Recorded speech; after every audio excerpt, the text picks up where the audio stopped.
Hello and welcome to the Elland Road Roundup with me, Rob Mulholland. It's my weekly look back at all the events surrounding Leeds United. And this week began with Fizzy Pop Salzburg turning down our £20 million offer for USA's starlet Brendan Aronson. It's fair to say our fan base was infected with a deadly disease. No, not Omicron, we've got transfer madness. I always find it a bit amazing how someone we've never heard of a week ago, and be honest, you fucking hadn't done, is now, in our minds, the only thing standing between Leeds United and certain doom. It's kind of the same but opposite as a thing I like to call the Alioski effect, whereby a player who leaves Leeds United immediately becomes a world beater in our minds, even though when they were at the club we did nothing but fucking moan about them. The news that Rouge Mou didn't want to sell before a massive game with referee fiddling bastards Bayern Munich wasn't exactly a huge surprise, but it was met with the sort of calm and rational response that you'd expect from Leeds United fans on the internet. From everything I've seen and read, he looks like a great player, and if Bielsa wants him, I'm sure he is. I hope we get the move done in the summer. That'd be fantastic. But hey, we've just beaten West Ham. We're feeling good. There's no need to panic. Don't worry about it, guys. What could possibly go wrong?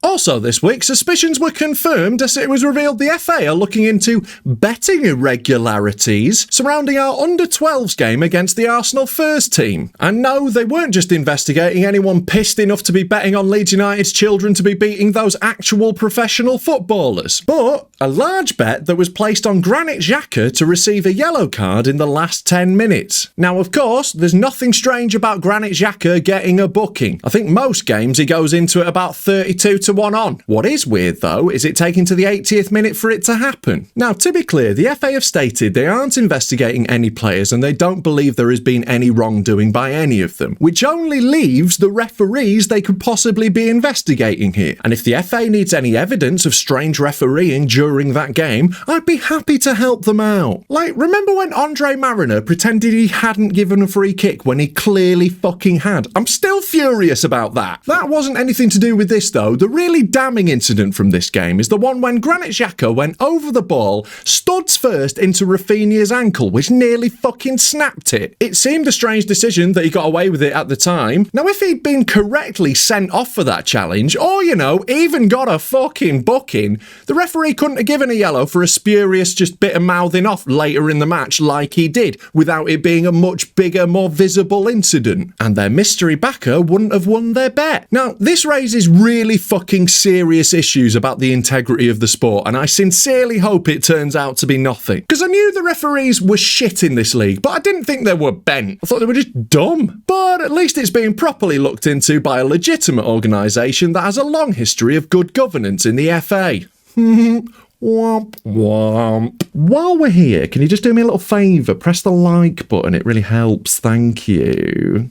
And so to Sunday and the visit of journalist beheading, gay-bashing, human rights abuse apologist Newcastle United, bringing with them both their massive bank balance and a total lack of shame at being used as stooges for one of the world's most awful regimes. Now, to be clear, Newcastle's new owners aren't bad owners like Mike Ashley was. He was an owner who bled the club dry. Newcastle's new owners bleed people dry. The journalist Jamal Khashoggi, for the crime of criticising the ruler of Saudi Arabia, Mohammed bin Salman, who of course has absolutely nothing to do with Newcastle United. You know, he just keeps inviting them for visits and paying for everything, but he's not involved, was cut into pieces and put into Mohammed bin bags. Can you imagine if that happened here? Like, there was an article that the Queen didn't like, so she had Laura Koonsberg cut into little bits, or like Piers Morgan got all chopped up, or Eamon Holmes could get cut into bits, or...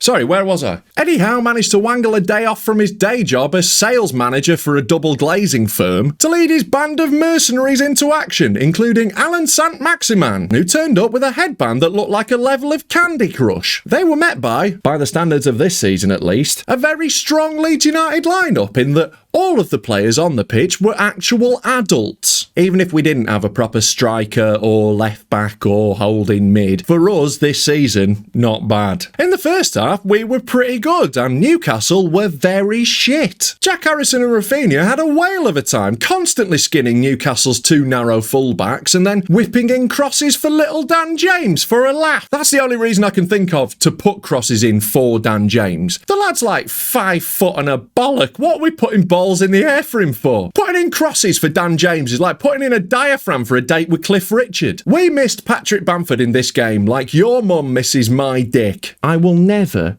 ever stop doing your mum jokes. As time after time, gorgeous balls went into the box and went totally begging. Hurry back, Patrick. You're our only hope. We were creating good chances, but just not quite putting them away. And in the aftermath of a very good save from Martin Dubravka, Dan James was left looking like me during 15-minute yoga videos. Oh, fucking hell, bastard! We were playing football so sexy, even Newcastle's players couldn't control themselves. With overpriced Brazilian flop Joe Wellington needing a little hand to relieve the pressure. But that was nothing on the kinky bastard Fabian Schär. Oh, yeah, choke me, daddy. Although criticising them for that is probably a little rich, given that in the pre-match warm-up, Rodrigo revealed his adult baby fetish. We dominated the first half, and with some proper finishing, we would have been 3-0 up and over the hill. But, as we all know, that wasn't how it went. At half-time, Newcastle got together and realised, sensibly, that in order to get anything out of this game, they were going to have to make sure no football at all was played for the remaining 45 minutes. And as a result, in the second half, they spent more time faking injuries than the extras on Holby City. In particular, Alan Saint-Maximin spent more time on his arse than I spend in your mum's. Never. Their entire strategy in the second half was just to cling on, fuck up the game, and hope something weird happens. And John Joe Shelby did indeed happen. After Tyler Roberts engaged in some comical dithering, Diego Llorente dragged back a rushing through Manquillo and gave away a free kick on the edge of the box. John Joe Shelby lined up to take the resulting free kick, and as young Voldemort stood over the ball, a ghostly apparition spread over Elland Road. Rahubka! Ah! Rahubka! He tried to resist, but the spirit of Rahubka was simply too strong, and it overtook the lanky Frenchman's body as he flapped at the ball and it trundled into the net. It was a rare error from Meslier. He's generally saved us a shitload of points this season, and I'm sure he'll be absolutely gutted about it. It's one of them, but fucking hell, what an annoying way to lose this game. Jammier than a fucking dodger, them TOON bastards. Towards the end of the game, to be honest with you, we were more likely to concede a second than we were to get an equaliser. And in the interests of fairness, it is worth pointing out that towards the end of the game, we did get away with an absolute stonewall penalty. Somehow, VAR missed Robin Cox sweeping Alan Saint-Maximin's legs out from under him. But who gives a fuck about the interests of fairness? Not me, that's who, so forget I fucking said anything. Bollocks to it. It was a bruising and deflating defeat, and one that we'd have a full 2 weeks to stew over. But at least we had the last week of the transfer window to cheer us up.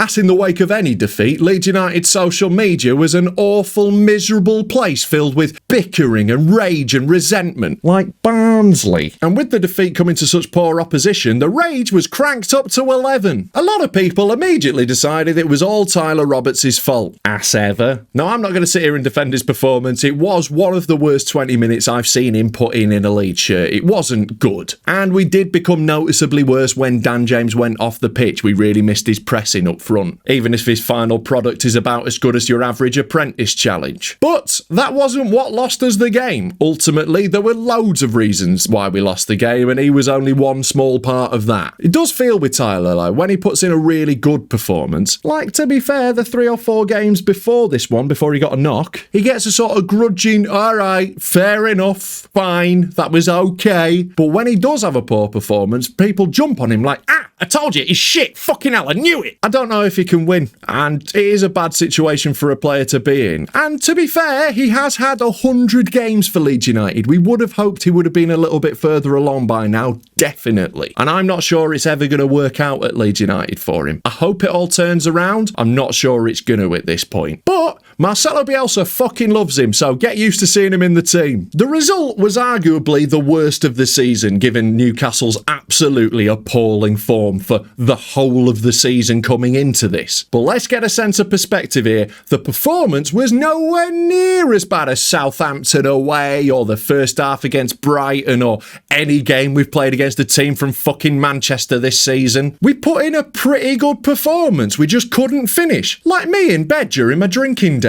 So our attentions were turned to the transfer window, where Leeds fans were sure to not be disappointed. They were to be disappointed. But in the end, Leeds United displayed less movement than Elland's due on a hangover, and we ended up buying fucking no one. Okay, so we got Mateo Joseph Fernandez, who might well turn out to be the Pascal Struijk of this transfer window. Remember how fucking angry we were when he was all we signed? But after our bid for the USA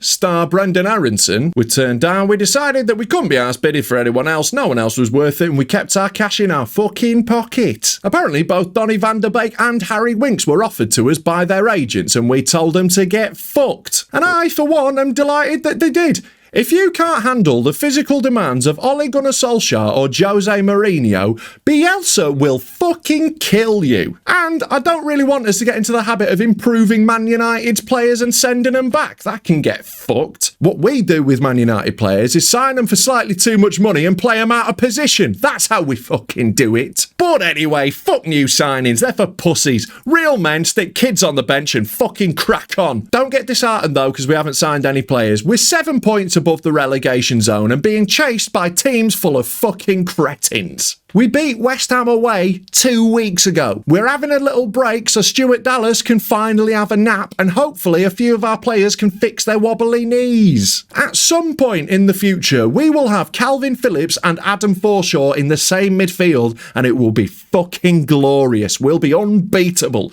So keep the faith, keep supporting Bielsa, we'll be fucking fine. Or, you know, it'll all go to shit and we'll get another nice trip to Blackpool next season. Don't worry, it's not going to fucking happen. Chill out, we'll be fine. If you're looking for something else to watch, why not try my series, Rob Reviews Everything? And thank you very much for my Patreons for supporting me. You are the best. You can join them for as little as £1 by clicking there. Marching on together.